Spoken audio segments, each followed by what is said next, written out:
surfboard builder Mark Sausen is today's podcast guest. His label is Papa Sau. Sau is S-A-U, the first three letters of his surname, Sausen. And as is often the case, podcast listeners know more about surfing than I do. So when I mentioned on air that I was going to be going to Kauai, somebody emailed me to tell me to get Papa Sau on the podcast. And then his name actually came up repeatedly with each successive person that I spoke to whenever I asked for advice about who I should interview on Kauai. And the reality is I kind of had trouble doing research on Mark. Not a lot of information exists about him.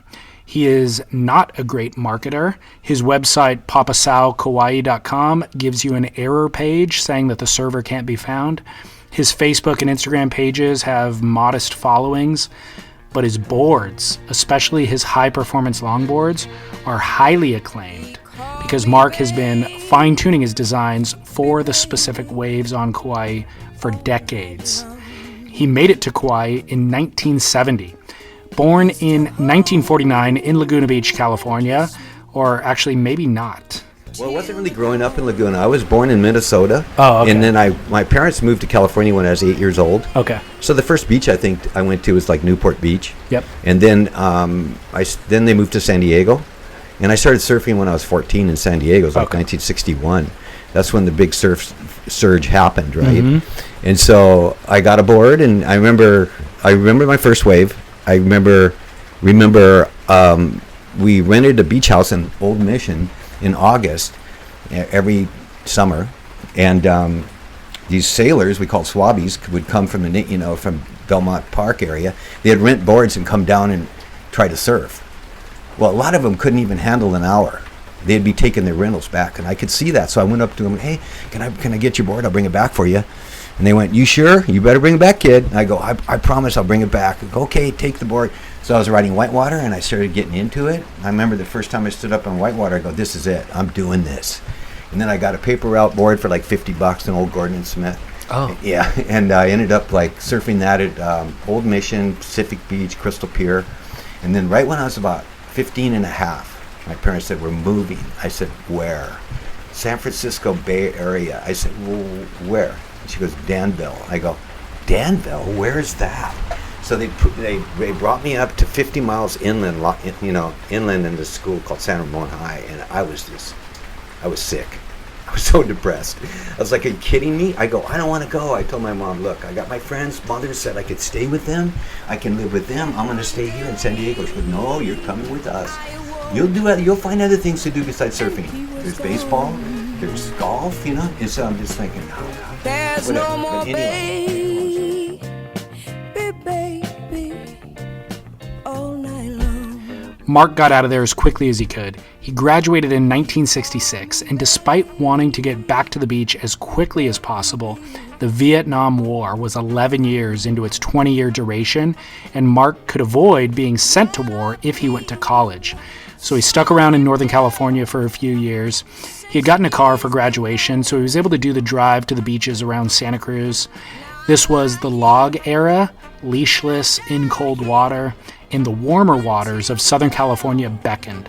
So in the summer of 1968, he did a trip south with a friend who was attending the University of San Diego. So we had probably the most fun I've ever had in my entire life was that summer in 1968 in Dana Point. Really? Because he came from Monarch Bay, and Salt Creek was kind of private back then.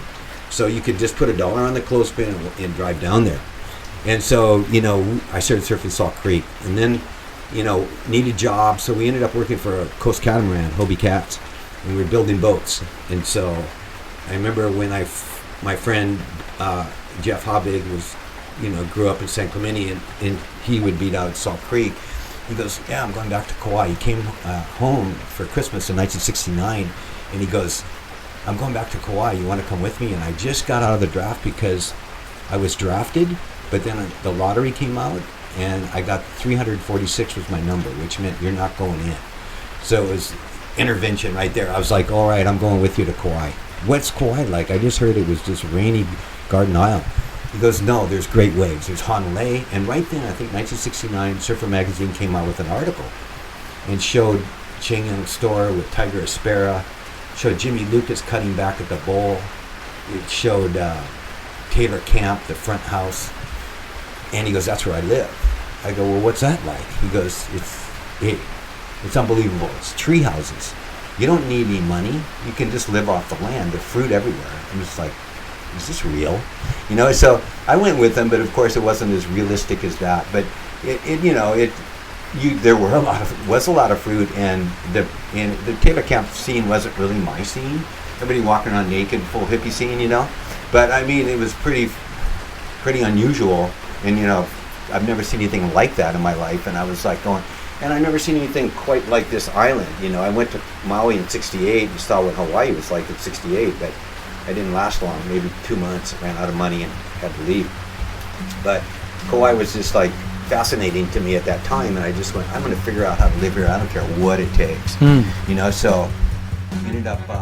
Part of something that I brought up in my last episode, and it's something that will repeatedly return in all of my conversations in this series about Kauai, is the issue of land ownership. It's a small island, and land is, of course, a finite resource. The island is becoming increasingly popular. So here's one transplant story about land acquisition. As he stated, Mark landed here in 1970. In 1974, Mark started working for the Princeville Corporation. They had a 9,000-acre estate with a hotel, restaurants, and a recently finished golf course and plans for private residences on the resort property. Mark was working in one of their restaurants, and the real estate office was right at the entry to the hotel, which Mark had to enter to get to the restaurant. While headed to a shift at the restaurant, the real estate agent would always shout over, "Hey Mark, you gotta buy some property." But Mark was barely getting by, barely able to pay his rent. The Princeville Corporation was offering employees 40% off land, golf course lots. But you still had to come up with the $8,000 down payment, of course in 1974 dollars. And to get that 40% discount, you'd have to allow Princeville Corp to do the financing at an 8% interest rate. Mark did all the math, and he figured that his monthly payment would be an affordable $178. In the 4 years that Mark had been living and working on Kauai, he had been able to save up $5,000. So basically, all he had to do was come up with an extra $3,000 to get that golf course lot. Mark enlisted a buddy named Mike. Mike was from the mainland. He had some family money. They partnered together, and Mark used Mike's additional $3,000 to secure the land. Mike came out to spend some time on Kauai, see his investment, but he wasn't fully accustomed or acclimated to the rugged country lifestyle of Kauai in the 70s. And one night, Mike got into an altercation with some locals and was beaten pretty severely. During the melee, an assailant kicked Mike in the chin, and Mike bit his tongue nearly off. It wasn't his fault. What it was is I was getting ready to go to work. I said, hey, you can use my car, 69 Corolla. So he gets in the car to go to the store. He backs up and hits one of the local guys' cars when he backed up. Okay, the boys were in the partying big time in the condo right next door to mine. I was living at Princeville Staff Housing. And in the condo were all the bad boys. The boys who caused a lot of trouble. So I was just like, I didn't know they were there. But I saw this one guy, and I'm not going to mention names, but he came out, and he tried to punch out my friend Mike. So I come out of the shower, and I look down, and I see the guy just and he's just backing up, trying to keep from getting hit. So I go, I got to get down there. So I ran down there, but this other local guy was pulling this guy off. And then I pulled Mike off, and as he was getting pulled off, the guy threw a kick. Bam! Hit him right there when he was like, and then he fell to the ground. And he was bleeding on the ground, and all the boys came out. And I went, oh no. And then one of them jumped him. And I jumped him, and I got on his back because I tried to, because he's already hurt. I don't care if I'm going to get hurt. I'm going to help him. Right. And luckily, because I was doing the right thing, I think, this other local guy, right when I was on the ground, this guy had me, after I jumped him, he had me on the ground. And I was just like, I was seeing this fist coming into my face. And the guy hooked his arm, local guy, from hitting me. And they started fighting. I crawled away. Okay. And I got out of it. But, I mean, it was because of that. And then, because his parents had a lot of money, he went back to San Francisco. And what he did is he went to the hospital here, and back then, you know, how good were the doctors? And so they sewed his tongue up, not good. So every time he ate, he bit his tongue. Oh, man. So he went back home, and his parents said, we're suing. Yeah. Well, it just so happened the guy's car that he hid owned the lot. So they said, look, and then I had strong arms coming after me. Yeah. And saying, okay, look, you tell him to back off or we're going to break every bone in your body. Right. So I said, well, it's time for, I'm going to have to leave, you know. This is like, I've only been here maybe 4 years. So I was like, I'll have to leave, you know. But he came back and just said, no, I'm going to pull, because I know you want to live here. I know you love this place. And I'm going to drop the lawsuit. Mark was able to come up with money to buy Mike out of his share of the property. And the Princeville Corporation had really started to thrive and realized that using their employees as customers loaded them with cash up front years ago, but that 40% discount started to look pretty short-sighted once their actual hotel guests wanted those exact lots and they had a lot more money to spend. But then when Princeville started taking off, about 78, 79, they tried to take it back from the employees by making them sign a contract. If you lost your job, you could lose your lot, which was illegal. Yeah. You know, I talked to a lawyer. He goes, don't even sign that. That's bullshit. Mark married a local girl, and with her, 3 stepkids. So he needed a house, but all his money was tied up in that land. In the 8 years that he owned it, the lot had grown in value to $82,000. He sold it and used that profit to buy property in Kilauea and build a big house for his new family. Kilauea is a great town for raising a family. It's close to everything, but it's not on the beach. So after spending the 80s and the 90s there, after the kids moved out, Mark was ready to get back to the beach. To the water. So, you know, we decided to try to find a place in Honolulu and couldn't. It was just like, you know, not much rentals available. So she found this house. And since I windsurf, this is the best kiting and windsurfing point right here, Camp Maui. Everybody comes here because they can get right down to tunnels and sail tunnels like within 5 minutes.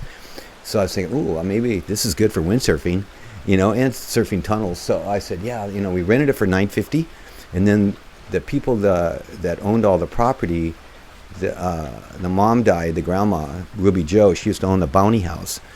In fact, that's another whole story because her husband was the first one to come, cinema photographer to come and film Valley High, the movie of Kauai back in the 60s. So he got property a lot cheaper than I did, right? He got property for like probably these lots for $20,000 all along in Honolulu and in the beach here. So anyway, I ended up buying this at CP. I sold the house for like $600,000 in Kilauea, and I got this.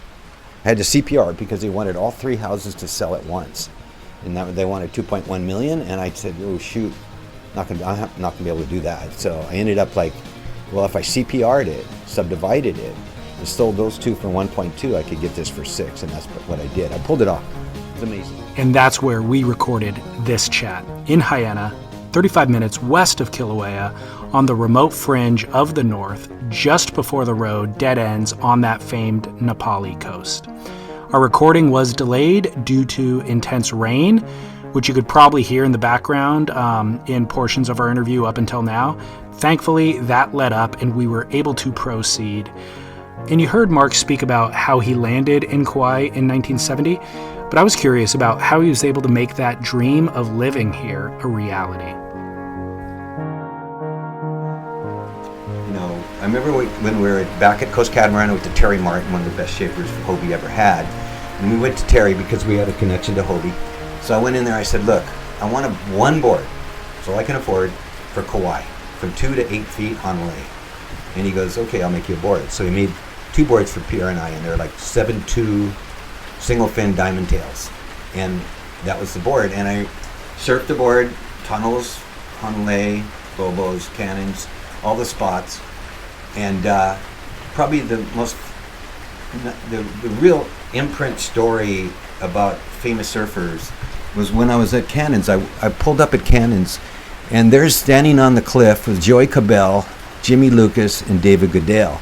Well, David Goodale lived right there at Cannons, and I didn't know any of them, but they were just so humble and nice. They were just going, and Joey's looking at it, he's going, I think we should go out. And I was just like, and I was with them. I go, I guess we're going out. So I went out with them, paddled out. I remember getting my first wave at the bowl at Cannons. I couldn't believe how steep the takeoff was. I can't believe you're riding it on those boards. Well, the single fin, no leashes, right? Crazy. So I remember free falling and making the drop and kicking out and looking back and looking at this third reef set because it was coming up and nobody knew it was going to get that big. And so Joey, Jimmy, and Kavika were all out there, and they're bailing their boards because it was third reef. It was so far out the set broke. And I remember watching Jimmy jump up on his board and dive. And I said, why would he do that? Because he's trying to get deeper. And so the boards went everywhere, And so I came in, and this guy, Tommy Hashimoto, which was a local down here fisherman, and this family is generations been here in Hyena. He's really a prominent Hawaiian family that, has been here for many years. And he was always looking for fish up by the tree there by Cannons. So he knew where every board was. So he was telling Joey, your board's over there. And, Jimmy, your board's down there. And so, but I'll never forget that story because these surfers were really good surfers. They're the top surfers of, in the world at that time. Jimmy, grew up on Oahu. Jimmy Lucas is famous for, he in 1973, Kauai wasn't even on the map. In 1973, they knew that Jimmy was here, and they were doing contests invite only. So they invited him to the Smirnoff in 1973 at sunset, and he went out there and got second place. And he just came out of nowhere, and just got second. But I knew his talent was that good that he could beat the field, But the only guy he didn't beat was Jeff Hackman. But Jack Hackman owned Sunset at the time, in those 70s. So Jimmy, then he got back. Got back in 1974. He got invited to the Smirnoff, the one that was at Waimea, the most classic big wave, 30 feet. And I remember watching him in 1973. I was on top of the roofs at the Hanley Bay Resort because my friend says, I'm going to make you a carpenter. And I go, really? Okay, I'll try. So he had me up 3 stories on this roof, and it's perfect view of Hanley Bay. And he said, look, you took the skip sheeting and you put it down, and you put right down by the fascia, you put that one first. And I go, why? And he goes, because if you're sliding off, you got something to grab. And I was like, oh boy. He goes, one thing I want to tell you, Mark, don't slip on the cords because it's always rainy and slippery up there. So I remember one day I was watching it. It was Tommy Chamberlain, who they called him Tommy Tunnels, and Jimmy Lucas were just taking turns on this 10 to 12 foot day, and they were I just couldn't take my eyes off them. I go, God, the best surfers on Kauai are just taking this place down. And I was just watching it, and my friend Mick Callahan is yelling, hey, Mark, stop looking at the surf, get to work. Right. And I'm just like, okay, sorry. He goes, we'll surf after. I went, all right. And then I remember I tried to surf after, and I had full cramps, and I was cramping up, and it was 10 foot on land. I'm like, oh, I'm going to drown out here with cramps. And I go, God, this. And anyway, they fired me off the roof because I did slip once, and I slid down, and he just goes, you're too stoned, get off the roof. And did you fall off the roof, or did you catch yourself? We used to smoke before we went up there. Yeah. And no, I caught myself right at the end. My fingernails were going like this, scratching the roof as I was sliding down. And he goes, you're fired. I went, thank you. Yeah. Back to the restaurant, back to working at nights at the restaurant. So, yeah, those were some radical days. A lot of the themes, or the theme through a lot of these conversations I've been having with people here, is about how much Kauai has changed. And obviously in the amount of time you've been here, but even just in the last 5 years, it seems to be a real flashpoint. Yeah. Back to that story of your buddy getting beaten up and almost biting his tongue off. Was there a order to the chaos? No. Was it the Wild West in that you were just liable to get punched out or whatever at any given moment, or was there kind of an order? There was no order. What it was, there was 4 police for the whole island of Kauai. Okay. 1 for each side. But the police station was in Lehui. So the guys out here, they could do whatever they want, and they owned it, and they knew it, and everybody else knew it too. So it was just like, and if there was trouble, and there was, of course, and they would come out, and by the time they got here, and they're all related. Hey, bro, I haven't seen you in a long time. How's your auntie? How's your uncle? Oh, I haven't seen. What's going on here? You okay? Everything okay? Oh yeah, it's we took care of it, no problem. So there was no order. It was definitely Wild West out here, and so that's why a lot of surfers were coming from California that wanted to be here too. Yeah. But they didn't want to deal with that. Right. They didn't want to deal with that, the localism. They also didn't want to deal with can't find a job Yep. and can't find a place to live. But it was worth it for you to deal with it. Oh, well, I stayed clean pretty good. I mean, I knew that I had, I'm not a fighter anyway, so I'll just humble will work.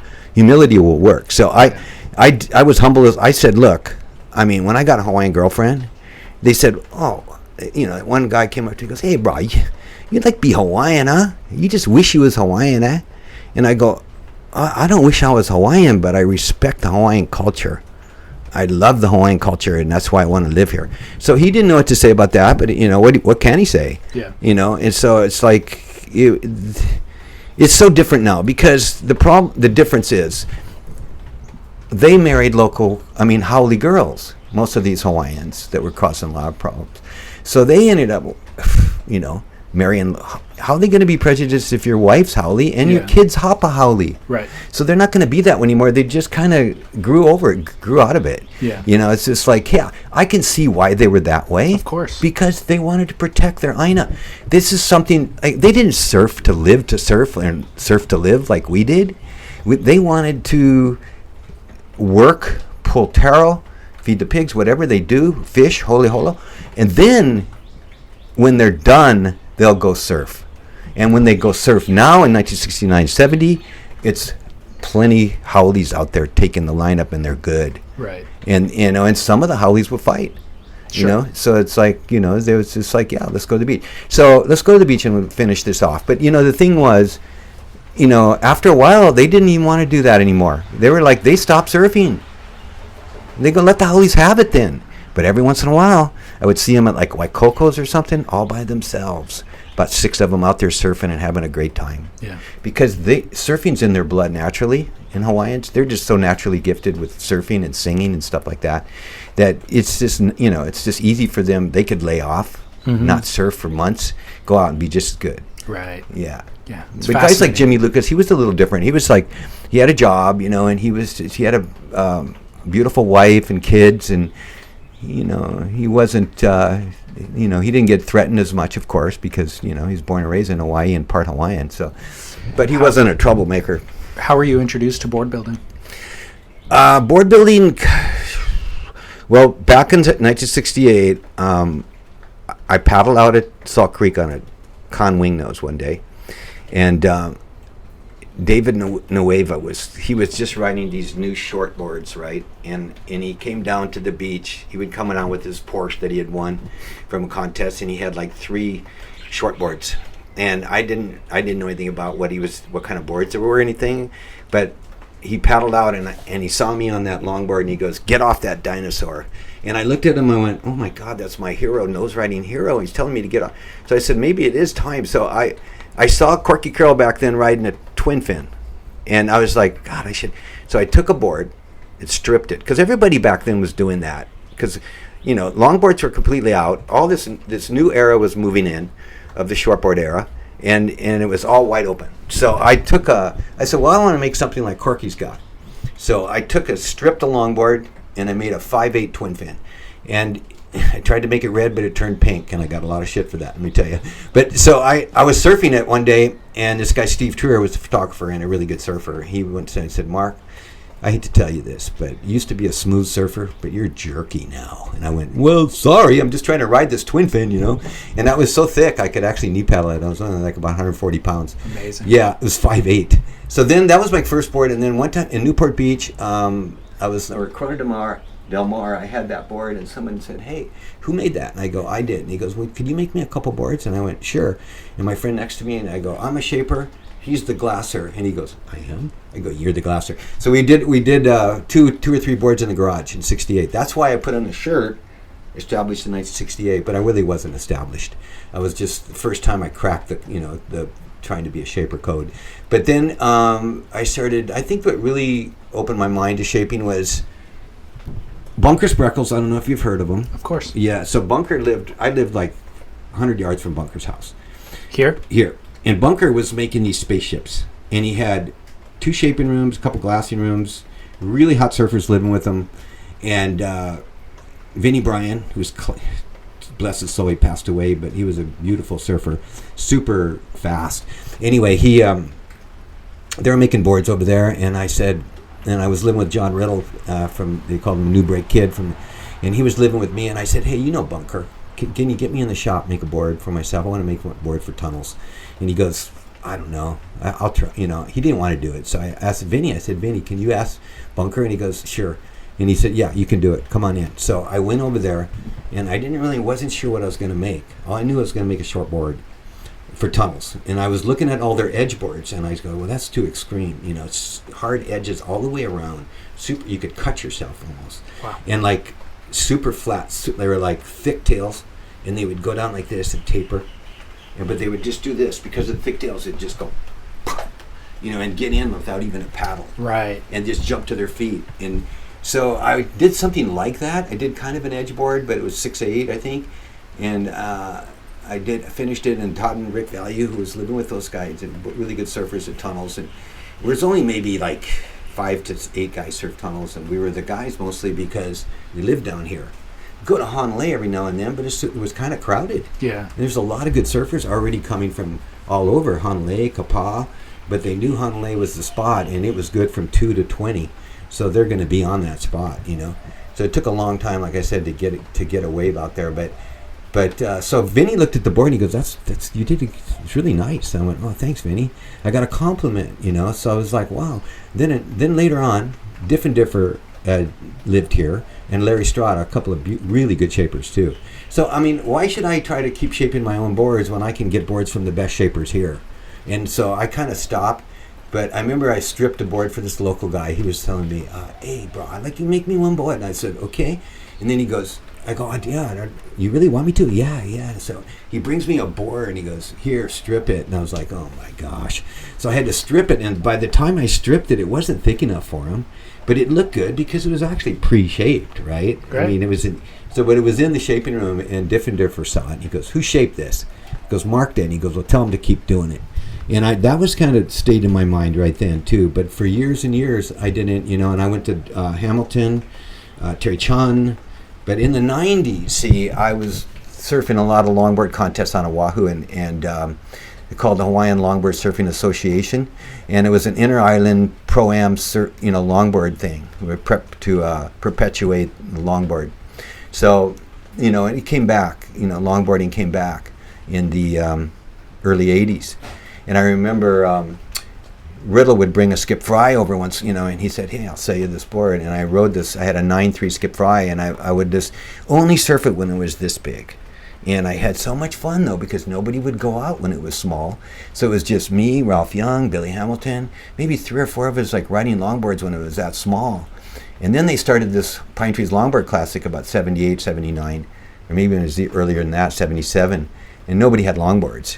So I remember borrowing Billy Hermsted's 10-foot old classic nose rider and going out and remembering what it was like to walk up and down the board. And I was like, God, this is fun.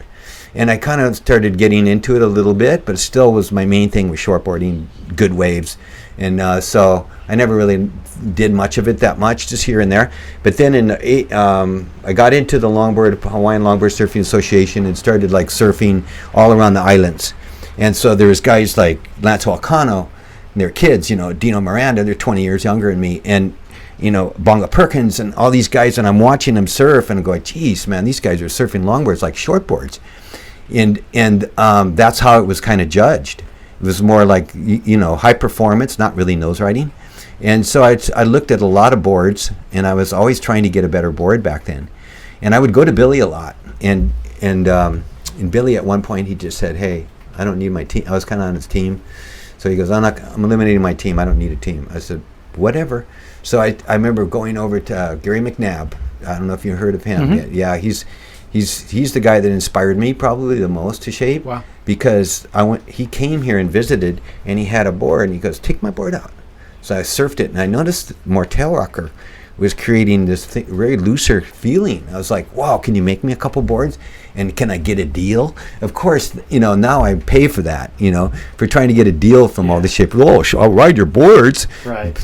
So now people tell me that, and I go, well, you did that too.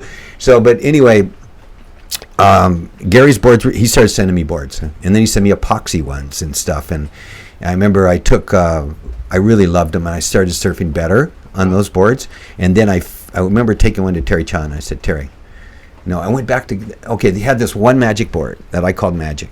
I took it back, I went back to see Gary because I was back there anyway. And he was the guy designing Future Fence. He's the guy that designed Future Fence. He sold the company right when he designed it. And he was doing that at that time. And I said, hey, what about that board you made me? That it was SVF epoxy. And I go, what's with that rocker, man? That thing is the best. He goes, that was a mistake. And I go, what do you mean? Because I always tried to figure out why boards were good, because I did ding repair through all those years too. So I was always had hands on. So I said, what's going on with that board? And he goes, Mark, that was a mistake. I couldn't get the tail rocker out of it. It had too much, and I tried to cut it. But what I found out, because the tail rocker was more forward, and I found out I'm a front foot surfer because I'm left-handed, and I should be a goofy foot, but I'm a regular foot. So I'm more front-footed. So I was liking the rocker farther up and between my feet. So it was really making that board super carvy and easy to surf. So more controllable. Yeah, totally. And it wasn't so much like a big board out there because I'm more forward on the board. Interesting. Yeah. So, and I could do this, rail to rail, really easy, especially if they're light. So I started really going, wow, this is me. This is what I need. And then, so Terry Chun copied one for me, one of Gary's, and I took it to Makaha, and I ended up surfing in the Pro-Am, and I did pretty good on it. And I was just like, I'll never forget, too, I was going out in the heat, and Bonga was in the heat. He won it, of course. And so, but Randy Rarick was in the heat, and another guy, 4 of us.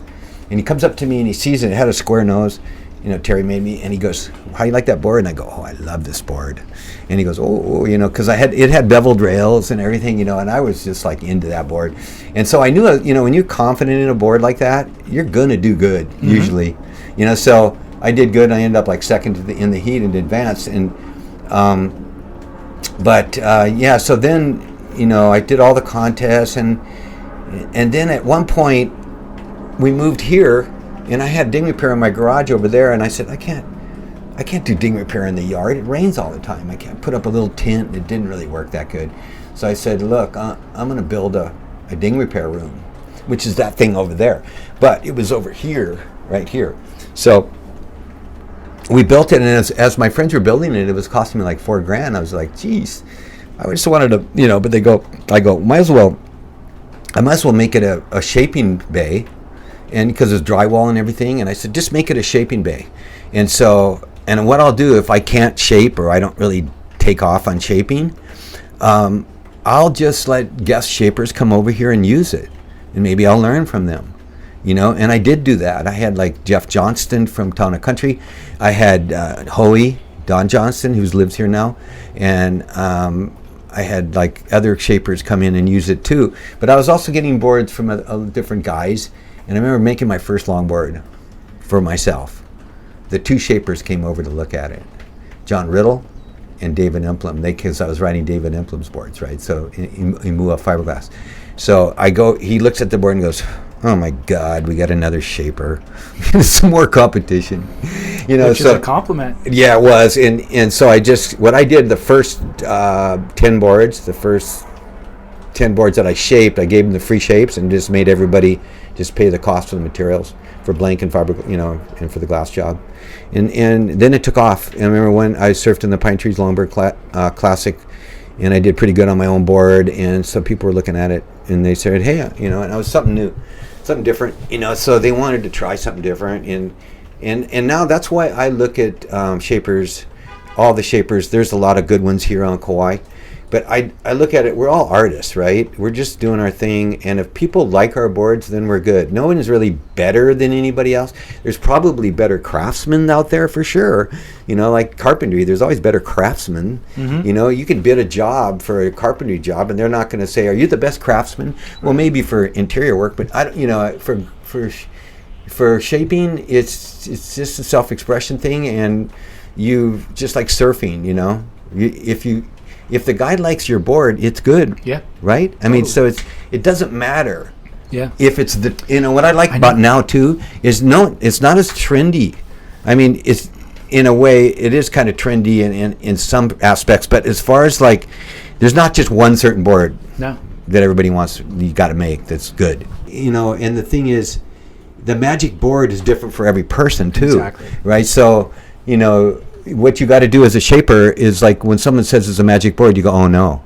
Because they're going to ask you to make it over again, and that's going to be really hard. It's impossible. Even with computers. Yeah. Because you've got so much more to it. And there's too many variables in terms of the blank, in terms of the stringer, in terms of the lamination. Like, it's impossible to control all the variables, so you're never going to be able to replicate what you're trying to replicate. 100% replication, yeah. It's better just to play jazz and try to land on it, Exactly. But it's like throwing darts.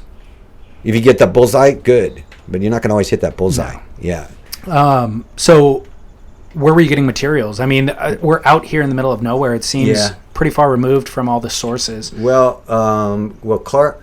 Well, U.S. foam, which is Clark. We were getting Clark blanks they shipped over from Oahu, right? And they'd go to Young Brothers, and go to Young Brothers pick them up. So that was always the case. But then when Clark went out of business, it was pretty much a sad situation because there weren't any blanks. And like Steve had some because Steve, had the connection of U.S. Foam. Who is Steve? Steve Rex. So he would we would have to call him up and say, Steve, please, how much? Give me a blank. Come on, he tried to divide the blanks up equally amongst all the shapers. He tried to be as fair as he could. That's all he could do, And there just wasn't enough blanks. So a lot of crappy blanks were coming over here and getting here. And, the guys go, this guy's bringing a shipment of blanks of this certain kind. I'm not going to mention names. And then all of a sudden you do, okay, I'll grab some. And then you start shaping them and go, God, these things are not very good, Coming from South America. Yeah, and just the foam itself was caving in. Right. You know what I mean? From the heat over here or whatever, it just wasn't a good formula of foam. One thing that I've heard a lot of board builders talking about on Kauai is it's a hard time getting good lamination. Yeah. Is that unique to, is it because of the environment? Is it because of there's a lack of craftsmen coming up that care about it? Like what's the problem? It's just a lack of craftsmen. Okay. There's no competition. So the only legal shop right now on the whole island of Kauai is Imua Fiberglass, and he's right in the middle of Lehui there in the industrial center. And that used to be Max Medeiros. Max Medeiros he came from Oahu. He's an excellent surfer still to this day. He's probably one of the best surfers at his age. That I can even think of. What age? I would say he's 10 years younger than me. I'd say he's probably 60 now. Okay. Or 61, maybe something like that. But he still rips on a shortboard. I mean, he is impressive. And there's some other guys too. I mean, Terry Chun is unbelievable too. Yeah. I mean, the guy could, and Titus, and of course, those guys, those really good surfers. They're going to hang on to it, their abilities pretty longer than most. In big waves, too. Yeah, in big it's waves. Gnarly. Well, Terry, I remember when I first came here, he was just unbelievable. He's like 6-7 years younger than me. And, when he came over here with Moki Warren and Paul Lindo and Joey Carroll, they were living, camping, in the bushes. And I go, who are these kids? They're just so good. But they were from Oahu. They grew up on Oahu, so they've already been in Hawaiian juice before. Mm-hmm. But Terry, I remember we walking the reef at tunnels trying to get my board before leashes, and he'd be going in and out of the barrel, and I'd just go, God, how come he's that good? How come I can't do that? It's like I could get barreled now and then, but not like as good as he could. Yeah. And he's always been an excellent surfer. His precision and his so it's so hard to explain how he could just be in the right spot all the time. Yeah. And just pick the right waves. Yeah. I'll never forget this one time, though, when I was surfing it big with my friend Jeff Walba. At one point, Brewer called him one of the best big wave riders of the island of Kauai. And that was in early 70s, and Brewer was making his guns. And so he got me inspired to ride bigger waves. And I got out there a lot with him. But I remember one time we were walking out back door, and we saw this 10, 12-foot set, and Terry was on it. And he dropped down, and he just got exploded. He didn't. I go, oh, he got worked, You start hyperventilating, thinking about that, butterflies in your stomach, and you're just like, okay, I'm going out there, and there's the best surfer out there, just got his butt kicked, and so I go out there, and I go, Terry, and he just, his eyes are all glassy. He goes, you guys go, I don't want it, and I just went, what, and so then 10 minutes later, he's right in the best spot going again. No way. It didn't take long. Yeah. For him to just, Amazing. Yeah. Well, a lot of those guys you named have, they reside here, and they don't, they're not really as public of figures They're just kind of quiet. People have heard of their names, but you never really saw a ton of them in the magazines. They kept a pretty low profile, and it's kept a low profile for the island in a lot of these spots that you're talking about. Yeah. Obviously, the Irons brothers and that generation kind of changed everything. Yes. And went full high profile. Yeah. How did that change things for you in terms of the island getting crowded, in terms of your business, in terms of all of it? Well, we knew, they were telling me at one point in the early 70s, in 5 years there's going to be 5,000 people living in Princeville. And at that point you're like, no way. But it never really did happen at that early, because Hurricane Eva, Hurricane Iniki, all these things slowed the island, progress down. Right. And the amount of people coming. But when Andy guys started going pro tour, it did change the island. It exposed it a little more, and then everybody was like, oh, I want, they grew up at pine trees. Well, there's not that many good surf spots. I was a little bummed about it, but in a way I wanted to see them have a great surfing future. That was our dream anyway when we came here, to see surfing get to that point where you could make a great future out of it. Right. But, but there's pine trees. When the trades wind blow, it's pine trees, Honolulu, period, tunnels, finicky. And then all these other spots like Middles, Cannons, Bobos have to be glassy variables. And then Kauai only breaks on a big north. So there wasn't that much surf really. Yeah. So you're thinking, wow, we're going to expose this island now, and then what's going to happen? But it's amazing after, I can't believe it's 2020. I'm out at Rock Quarry with two of my friends, and we're all in our 70s. I'm just like, are you kidding me? Or late 60s, something, I go, you can still, find surf with not that crowded. You don't need to go to the most crowded spot, and it did change the island. But the biggest change, I think, was when the movies came.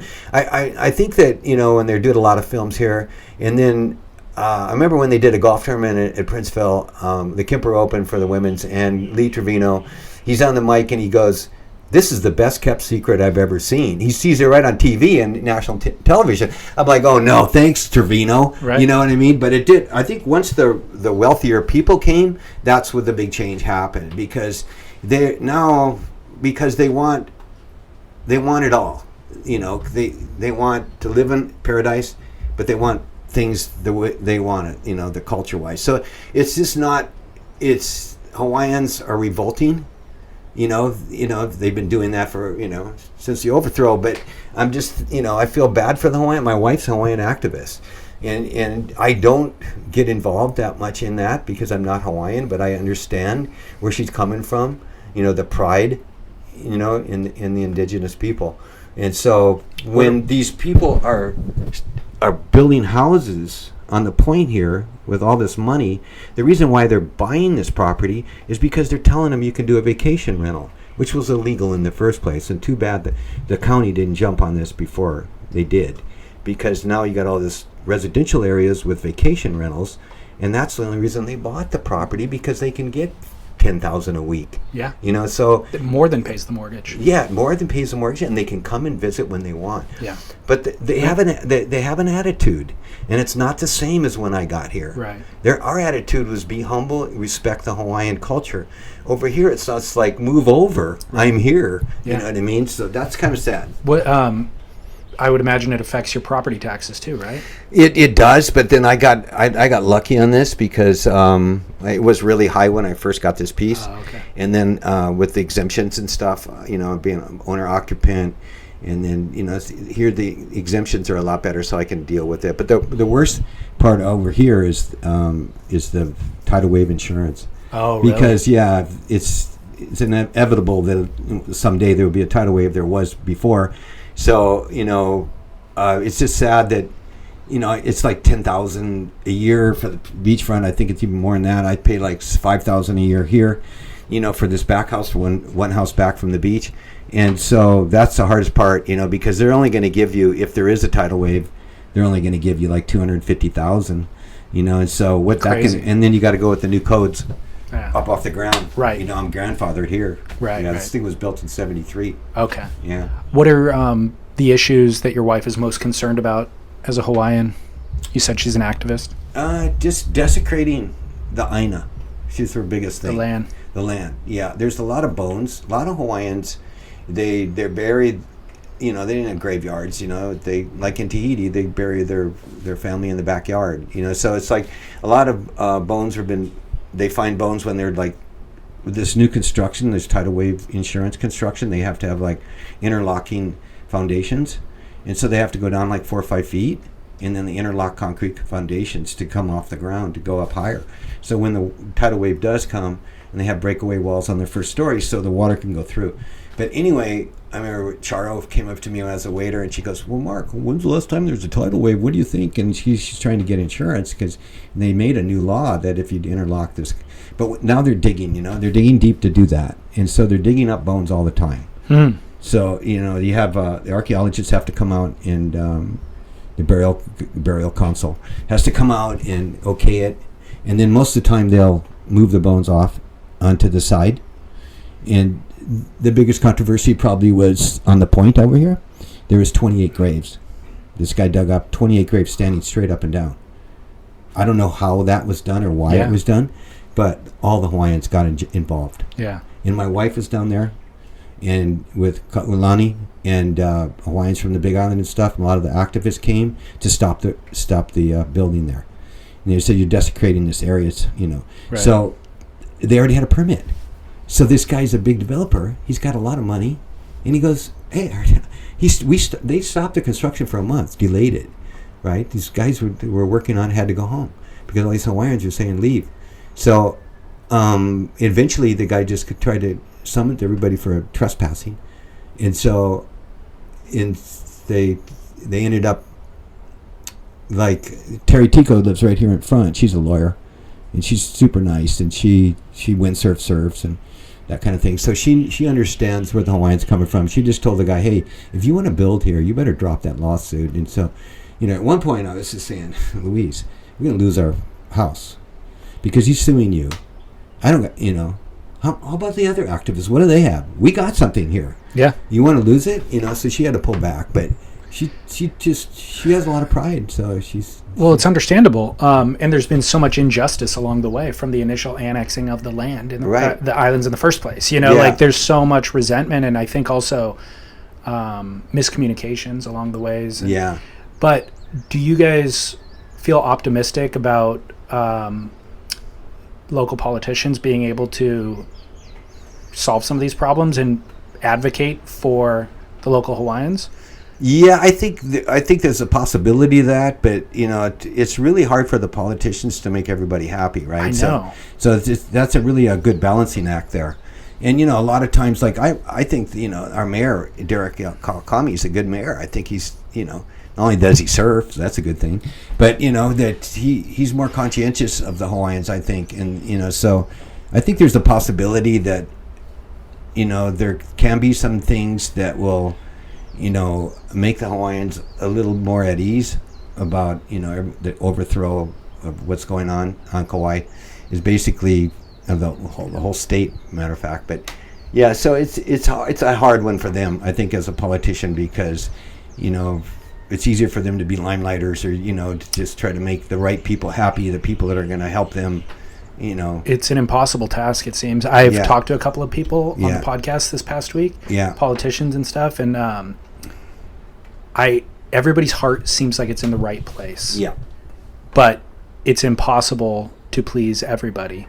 And there's an inevitable desire to build and to accommodate tourism and that sort of thing, but it displaces, obviously. Housing just becomes an issue. Like, it's so expensive. The prices just get so high that the locals and, the Hawaiians that have lived here forever can't afford to stay. And I don't know how you solve that. Yeah, that's probably what they're always thinking about, too. And it's just a tough situation.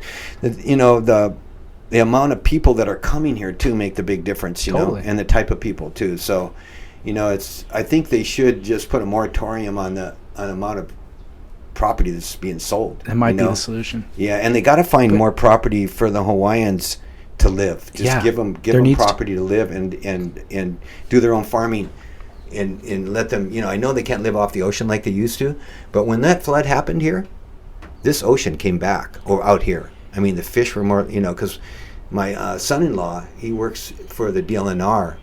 and he is saying that he monitors the fish and the reefs out here, and he said the reef was getting healthier, the fish were coming more abundant. Good. So just because of the lack of amount of tourists coming out here, and they blame it on bad sunscreen too, but it's just like it definitely revitalized the area by less people here. So I think they just got to stop selling more, stop building hotels, got enough is enough, but that's hard to, tell developers to do.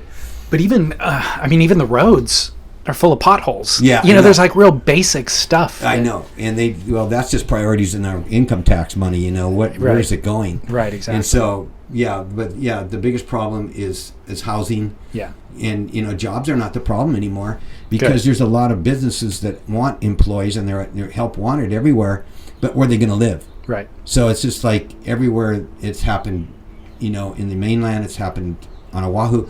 You got to have areas for the common people to live. That's all there is to it. So they can afford rent, at some decent amount, and then they can live here too, because there has to be a balance in the kind of people that are here. Yeah. The Hawaiians, they're just putting up with it, and they usually had property. They already had property to begin with, so they're not dealing with that. But what they're dealing with is taxes so high that they get forced off their property. Exactly. And they got to have that's when the county council comes up with the tax exemptions. Good. To let them, Good. Yeah. How old are you? I'm 71. I'm so amazed at people in their 60s and 70s in this area specifically that are still surfing all the time and charging. How do you do it? What's your diet? What's your exercise? I just thank God, Well, I had some problems. I was 68. I had some health problems, and it was like it was not easy to pinpoint. I'm not going to go into it because it's just too long. But I got healthy again. And do you think it was related to diet, or I don't know. It could be related to diet, but my diet wasn't that bad. Okay. I tried to have a well-balanced diet. I did eat meat once in a while, but not that much. Okay. I eat, like steak, red meat, but I would eat like chicken and fish a lot, and I eat a lot of fruits and vegetables. I have I start off the day with like a smoothie, with a protein smoothie, okay, and then I maybe have some like granola or something, and then I usually eat like some lunch. I'll just have like tuna sandwich or turkey sandwich or something, and then have dinner with salad. But of course, married to Hawaiian, I eat too much white rice, but that's okay. A little bit of carbs, Yeah. But no, I've been my diet's been okay. I think it's just like when you get my age, you just have to keep going. You can't stop surfing, because if you stop, it's going to be too hard to get back into it. And then not only when you stop it, you also get out of shape, because unless you're just like a triathlete or something that you're really conscientious of keeping yourself in shape, but there's paddling muscles involved there, and so your paddling muscles just get weaker. And so if you're going out there and there's always competition in surfing, so if you're going out there and you're not catching waves, and you used to be this good, right, and you used to be having a lot more fun, it's easy to just put it on the back shelf, and go play golf or something like that, So do you do any cross training type exercise? Not really. All I do, I just I surf. I windsurf. I still windsurf, but I had a knee replacement, and my knee started years ago when I taunted the lip like an idiot. I was straightening off on a big wave at the bay, and I just pointed at the lip like, you ain't gonna get me. And I straightened off, and when I did, I went down on my board and bounced backwards and just tweaked my knee. And then I paddled back out, and I didn't know anything until I stood up on the next wave, and I just went, oh my gosh. And I remember, I always tell this story, and that Titus was, up by the picnic table where everybody hangs over there by the black pot, and he probably wouldn't even remember, but so he broke his femur at Waimea, so he was on crutches, and he was watching he couldn't surf. He was watching. He was pretty bummed that he wasn't out there. And I came limping up the beach, and some guy goes, "Hey, Mark, what's wrong with you?" And I go, "Oh, I hurt my knee." And he just looked at me like, "You ain't hurt, dude." Yeah. So I just went, snapping a femur. Yeah, well, that's hurt, So anyway, I went through the years. I played volleyball too, beach volleyball, 2-man volleyball, and started really swelling up. And then in the contest too on Oahu, it would swell up a lot. finally went to Ravinsky when he was brand new here. Oh yeah, don't tear on your meniscus. I can fix that. And I didn't get it fixed right away because it wasn't quite that bad. Then I finally went back and it was like half of my meniscus had to be taken out. That was orthoscopic. And then after a while, it was like bone on bone. So he just goes, Mark, you're a candidate. You got to get a knee replacement. It took a year to get back to surfing. Oof. And I almost thought I wasn't going to make it because I'm pretty old at that point, 69. So I remember he goes, well, you'll be able to surf in 3 months. And I went, really? Anyway, I remember trying to go out at we call summer break out by the hotel there, and I had one of those Costco boards, and soft on the knee because it's kind of numb at first. And so I stood up, and then I would try to cut back and just fall. It would hurt to stand up. I'm like, oh man, I don't know about this. And then what I had to do with the physical training, you really have to train the muscle memory thing, because you have no balance once they take that knee out, put that fake knee in or prosthetic. You have to retrain that leg what it's supposed to do. There was no pain, and then within a year I was surfing and with strong. Wow. Back to my normal strength, and everybody's going, oh, Papa Sal made a comeback, and I did. I made a comeback not only from being ill, but also from my knee. Good. So I'm back at it, and I'm just as stoked as I've always ever been. I can tell.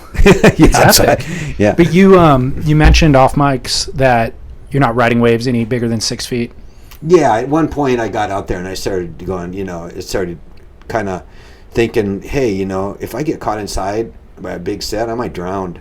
And so it's like, I go, okay, if that's the point where you're thinking now, don't be out there because you don't want to think like that. Yeah. You got to think like, I can take the licking on the biggest wave out here and I'm going to come right back and do it again. And that's what your mentality has to be. And guys like Brian Kenley, who's my age, and he still charges, is because he's a swimmer. And he's always been a body surfer swimmer. He's got some strong lungs, and he's very confident in not even being caught inside on a big set that you'll be okay. Yeah. I remember one day I was really big and I was almost caught and I was paddling through these waves just to get over them, and this guy behind me was like a really good big wave rider. I used to call him Charlie Galanto because he was so, he really wanted the big stuff. And he goes to me, he goes, Sausen! And I go, what? And he goes, I'm through, it's over. And I go, what's wrong? And he goes, I panicked. If you panic, you're hyperventilating, right? You're just going, you can't do that in big surf. No. You got to be able to control that and just just know that you're going to take punishment. So what? It's not going to be that long. Yep. And you're going to come back up. And so, now they got flotation vests to give you more confidence. And, a lot of guys out there now that it's, when it gets over 8 feet, they got their flotation vests out there. My son-in-law, he wants big surf, and I made him a 9/8 gun, 4-fin gun. Biggest day, the day they had the Jaws contest, he went out the bay and he handled. Wow. But he wants it. There's a certain breed of person that likes that kind of stuff, likes to be scared, because when you're scared, then you have this adrenaline rush when you do make a wave that you're going, wow, that was totally worth it. Yeah, when you're walking up the beach, you feel like $1 million. Right. I remember I got one of the best waves of my life out there, and it'll be a memory forever. And I borrowed a gun. I remember I went out one day, it was solid 10 feet, and I said, it's like 20-foot face in Hawaii. So I said, this my friend Robbie, bless his soul, he passed away too. And so I said, Robbie, got a gun I can borrow? He goes, sure, take this one. So I took this 9.3 gun out there. I got this 8-foot wave, and it was just fit me like a glove. I was like, oh, yeah, this is a good board. So all of a sudden, this big set came, and I was way up the point, and I just said, I'm going. And I looked deep, and I saw this guy going. I said, he's too deep. So I just went, put the blinders on, and I just went. I remember free-falling down the face. I got in good, jumped to my feet, and just started free-falling immediately. I go, I don't like that because I want to set that rail quick and get that line because it's a long, long wave. So I free-fell lower than I wanted to be, and when I caught, I threw the turn, and I came right up into the barrel, and it was just throwing out like 20, 30, 40 feet in front of me. And I was just in there the whole wave just going, come on, baby, you can't fall. You just can't fall. And so I came out at the bowl and just almost fainted. My legs were just quivering. I just fell off the board and just went, holy shit. That was incredible. But it is How old were you? I was like probably 52, something like that, in my 50s. Wow. Because, that's when you really start nailing Honolulu when after you've done 20 years out there. No way. Yeah, that's when you start really realizing what wave you want and what, not just out there for, to watch and maybe get one or two and then say, oh, I surfed it, but, and just didn't have a gun at that time because I had broke mine or something. Didn't have a board at the point, but I saw the waves and I saw how perfect it was, and I go, this is a rare day. Yeah. I got to get my butt out there. Who's the best surfer you've ever seen out there? I'd say I would have to hand that over to Terry Chun. And there's been a bunch, of great big wave riders, that, in all sizes, but Terry's really, his precision is unbelievable, and he has no fear. He's always on the right wave. And Celso, is Amelia Manuel's father. He's amazing too. There's Titus, of course, Titus Kinimaka. Even though Titus doesn't surf the bay that much anymore because he's a foiler more now. He loves foiling, and a lot of guys that were stand-up paddlers and they got foils and stuff, and they just kind of moved. Yeah. You don't see them out there as much. Right. But they're doing. Who cares? They're having fun at what they're doing. So that's what counts. As long as you're in the ocean. Yeah.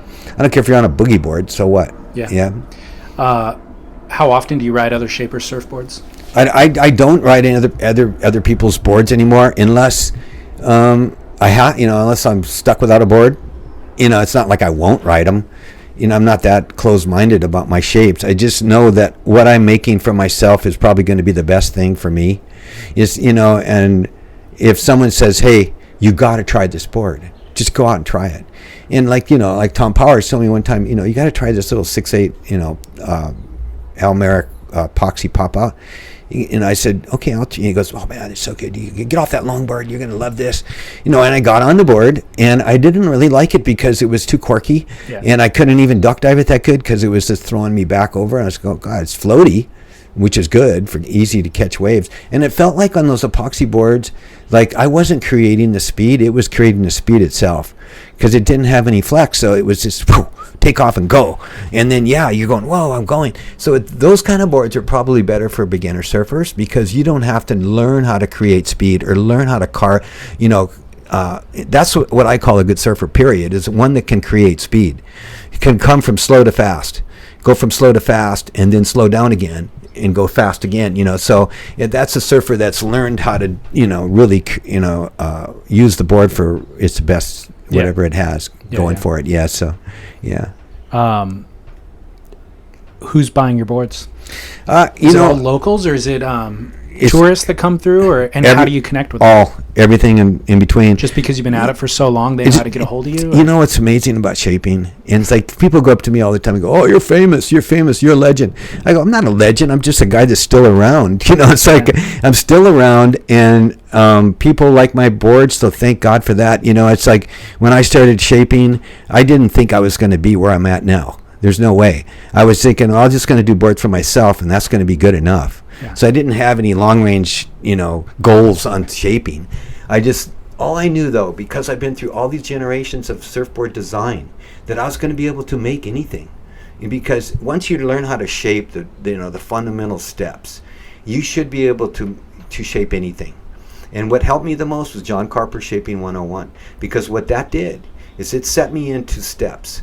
Because Randy Slade's a good shaper. He passed away also. I have half my surf buddies have already passed away, which sucks. But he told me one time, he said, "Get in here and shape. I seen you shape a board." And I go, well, here's a blank. Get in there. And I just went in and I shaped. I didn't know what I wanted. I just started shaping, and I did it with a shear form and a block plane.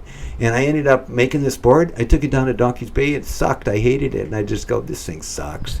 It wasn't that I thought, oh, I can't shape. It's just I didn't have a goal in mind what I wanted. So first of all, you got to have the kind of board in your mind that you want to make, and then take those steps to do it. And if you do those steps, every time you make a board, your boards will come out the same instead of different all the time. So that's what really made me a better shaper, is just because I was doing the steps that I learned. Right. And then every shaper, like, Ryan Hackman rode my boards for years, and his dad too. And he just tells me one day, he said, you know what? If I couldn't talk him into riding those retro nose riders, I said, come on, ride one of these. I made one. And I go, oh, these things are really they just plane really good. They trim really good. They're really good for small surf. You have so much fun getting up there and hanging 10. He goes, I don't need that. Your high performance longboard, your 50/50 model, is good enough. I can ride the nose just as good on that at any board, and still carve. Yeah. And I was like, whatever. So then I finally made him one and said, try it. And he should have got first in the contest at Pine Trees. He got second. But I watched him and I just went, whoa, he's surfing that board so good. And he's just a talented kid. Right. And so he just goes, whoa, this is what I want. And so we did a few. But then he said, can you teach me how to make one of these? And I said, I'll try. I haven't made that many myself because it's so retro, going back to those 60s. So, and I started figuring out myself, and I taught him what I knew. Then he went over to Bobby Allen, and he started helping him, and then he's gone to a few shapers now. Mark Angel, and who's the guy on the south side? I just can't think of his name right now. He's also another shaper, Lance Ebert. But anyway, he's had a lot of help, and so now he shapes. And I like his I saw him at the memorial, and I saw a board he made, and I said, I think this is the best board you've ever shaped. And he goes, yeah, thanks. And he's still trying to make something like this old Yater that he thought was the most magic board in the world. And he had his dad convinced too that it was the best board ever. And I made one for his dad. His dad actually kept it, I think. I told his dad, I said, Jeff, because I used to make him boards all the time. I said, if you don't want this board, because he had a lot to do with the design. He got in that shaping room with me. And I said, if you don't want this one, I'll take it because I don't have something like this in my quiver. And he goes, okay. So he ended up taking it, though. But, yeah. So what are you mainly making nowadays? I'm making, I guess you could say my forte is like the high-performance longboard because that works at the bay. Up to double overhead even.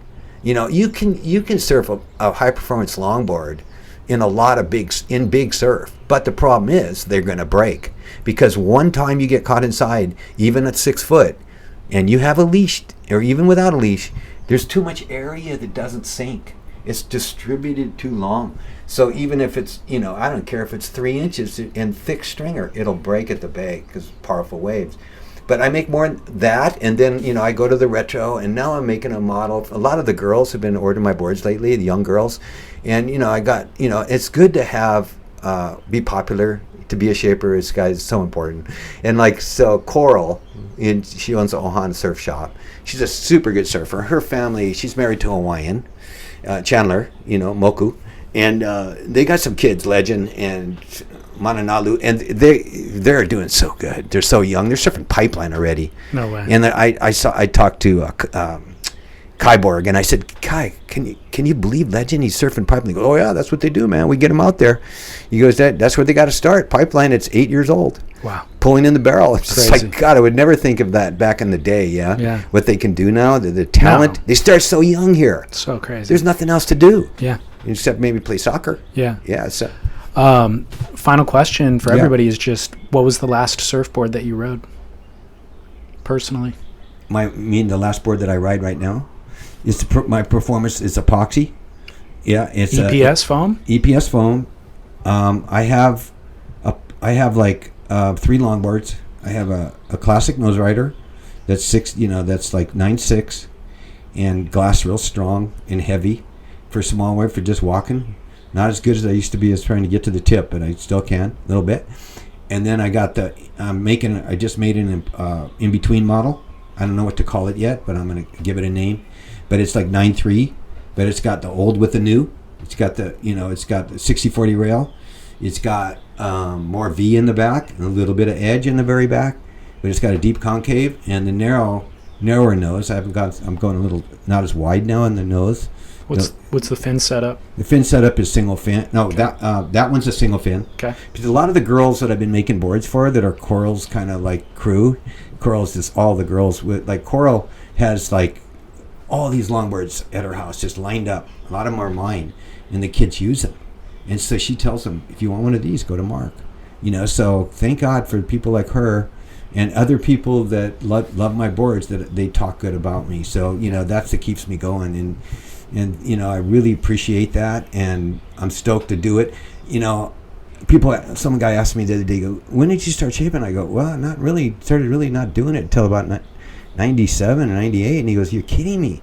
You had all that bottled up in you for all those years, and you didn't shape?" And I go, "Yeah, I guess so, if you could call it like that, you know." That's funny. But yeah, so I have that, and then my performance epoxies. It's got double barrel V, so there's a little more speed, and I have that tail rocker. See, I always use that tail rocker a little bit more, a little farther forward, and and I don't like too much nose rocker. Okay. Yeah. What do you like about the EPS epoxy combo? I like the epoxy because they're lively, and like I can get that board up to speed quick. And if I'm at the point and I need to get that thing going, the polyesters are good, but it takes a little bit longer to get the speed going. But when there's a good and bad for both, though. The pros and cons, because epoxy in the wind isn't that good. I'm dropping in. If there's a wind that turns southeast and the chop coming at you, it's terrible. Right. I can't even I hate it because Yeah. it's bouncing when it's lively, and I've always liked the epoxy since that Gary McNabb nectar that Right. I called magic, and so I've always had that fit me. I'm a front foot surfer, and so then I that's 9 foot, and that's a tri-fin 2+1, and then I have the single fins too. Okay. Yeah, I used to have like more in my quiver, guns and semi guns, and then a shortboard. Stopped a while back. Shortboarding, just can't compete. Yeah. Yeah. Awesome. Well, dude, this was amazing. Thank you Well, for thank so you. much Well, story. thanks for coming over.